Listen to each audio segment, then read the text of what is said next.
Friends, কী অবস্থা সবার? আজকে আমাদের রেস্টুরেন্টে একটা ফ্যামিলি আসছিল। তো ফ্যামিলি তাদের বাচ্চা আসলো, বাচ্চাদের হাতে হাতে করে আমাদের সবাইকে যতজন স্টাফ ছিল সবাইকে এরকম একটা করে গিফট দিয়েছে। দেখি গিফটের মধ্যে কী দিছে। সৌদিরা অনেক দিন পরে গিফট পেলাম, ঈদের পরে। দেখা যাক কী দিল, করতেছি আমি, দেখা যাক।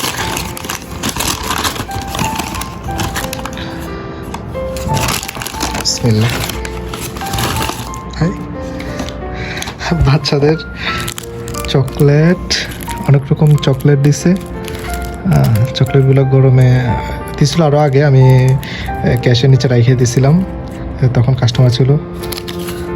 5 টাকা দিল হারিয়ে হচ্ছে চকলেট। এই হচ্ছে ঈদ গিফট বাচ্চাদের সৌদি কাস্টমারের পক্ষ থেকে চকলেট।